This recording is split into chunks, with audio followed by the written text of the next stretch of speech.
안녕하십니까. 자궁경부암 진단 및 치료를 위한 의료기기와 의료기술에 대해 발표할 의공학 및 실습 1조 강태형, 권강현, 권호준, 김도현입니다.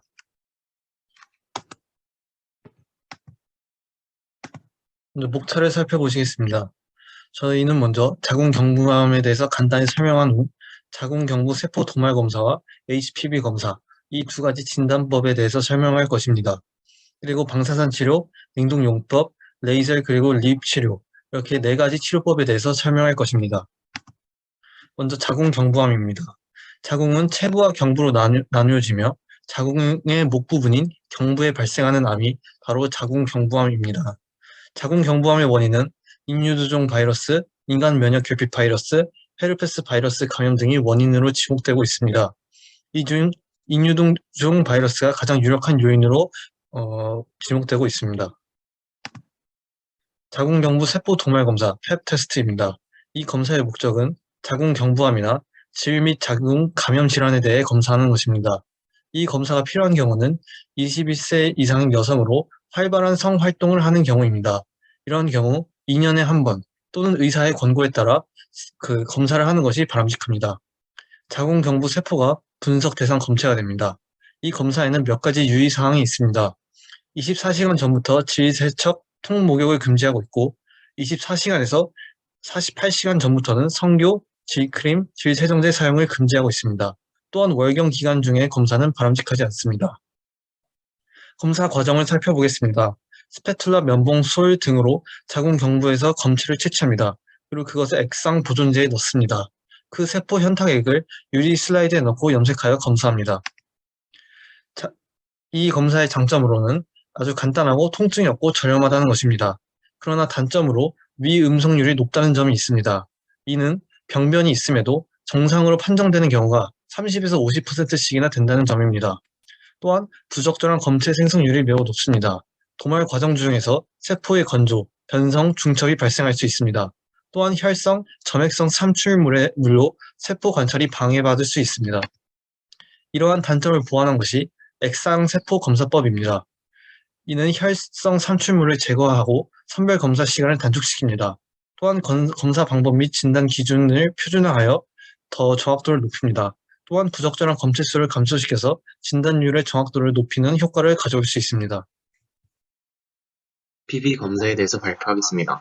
우선 HPV 바이러스란 휴먼 파필로마 바이러스의 약어로 주로 인체 생식기계에 활동하고 여성분들의 경우 질 주변의 피부에까지 광범위하게 활동하면서 다양한 질병을 유발합니다.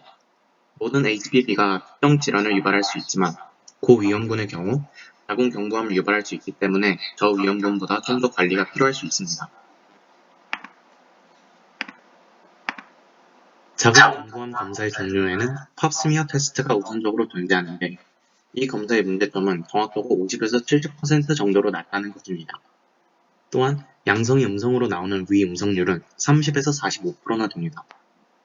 HPV 검사는 자궁 경부에서 검체를 추출하여 PCR 검사를 통해 바이러스의 존재 유무를 판별하는 검사입니다.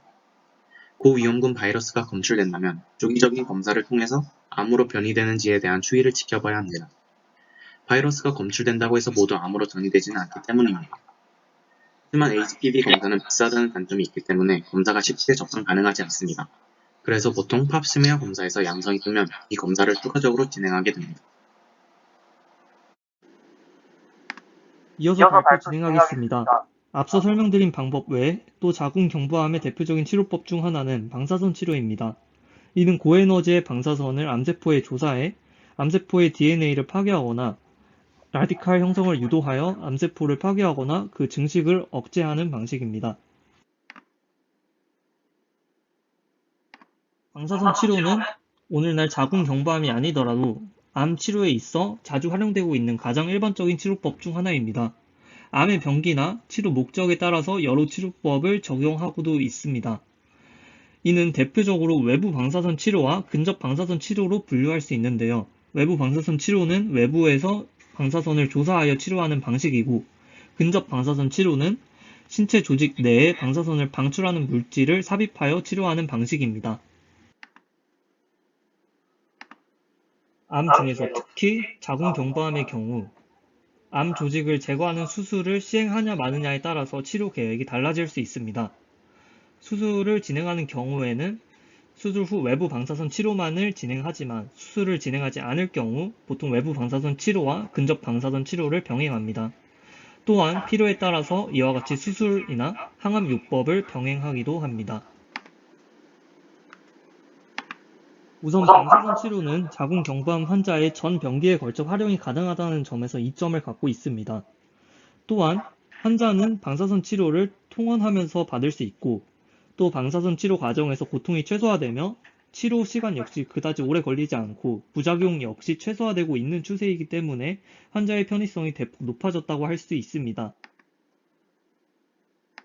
하지만 방사선 치료는 여전히 각종 부작용을 발생시킬 수 있고 또 부작용이 심해질 시 추후 임신 계획에 영향이 있을 수 있기 때문에 방사선 치료의 단점은 무시하기가 어렵습니다. 다음으로는 냉동요법과 원추 절제술에 대해 설명드리겠습니다. 다음 그림은 자궁경부암의 진행 단계를 나타낸 것입니다. 자궁경부암이 발생하기 전 이형성증 단계를 거치는데 이 단계에서 병변이 생기며 영어로는 CIN 단계라고 합니다. 이형성증 단계는 아직 암이 생긴 것이 아니기에 냉동요법, 레이저 치료, 리퍼와 같은 시술을 시행합니다. 이러한 시술들의 목적은 조기 진단을 통해 간단한 치료를 하는 것입니다. 먼저 냉동요법에 대해 설명드리겠습니다. 냉동요법은 전기 도구를 통해 자궁경부의 병변에 저온을 가한 후 병변을 파괴시켜 정상 조직이 자라도록 하는 방법이며 소요 시간은 약 10분에서 20분입니다. 원리에 대해 설명해 드리자면 왼쪽 그림에서 보이는 은색 막대기가 금속 프로브인데 이 금속 프로브를 질을 통해 병변 부위에 가까이 답니다. 그 후 액화질소를 주입하여 병변 조직을 얼리면 조직이 다시 녹는 과정에서 세포막이 깨지며 비정상 조직이 파괴됩니다. 다음으로는 원추 절제술입니다. 절제 시 사용하는 도구에 따라 레이저 치료와 리프 등이 있습니다. 우선 레이저 치료는 경부의 경피에 전극을 삽입하고 열을 발생시켜 병변을 제거하는 시술입니다. 리프는 전기 소잡기의 명칭이며 아래 그림과 같이 리프 프로브에 흐르는 전기로 경부 조직을 절제하는 방식입니다. 각 시술의 장단점에 대해 설명드리자면 우선 레이저 치료 그리고 리프는 1, 2회 정도 간단한 치료를 통해 완치 가능하다는 장점이 있습니다. 또한 소요 시간도 5분에서 10분 정도로 짧은 장점이 있습니다. CIN 단계 환자들 중 시술받은 대상들을 통계한 결과 재발률이 5% 미만일 만큼 좋은 효과도 보여줍니다. 또한 냉동요법과 달리 더 깊은 부위가 치료 가능하다는 장점이 있습니다. 하지만 직접 조직을 잘라내는 만큼 출혈이 발생할 수도 있습니다. 다음으로 냉동요법 역시 마취가 필요 없는 간단한 시술이며 부작용도 거의 확인되지 않습니다. 마찬가지로 통계 결과 재발률이 5% 정도 된다는 장점이 있습니다. 다만 액화질소가 닿지 않는 깊은 부위는 치료 불가능하다는 단점이 존재합니다. 이를 통해 알 수 있는 사실은 간단한 시술이기에 큰 단점이 존재하지 않는다는 것이며 조기 진단을 통한 치료가 중요함을 알 수 있습니다. 지금까지 일주일 발표였습니다.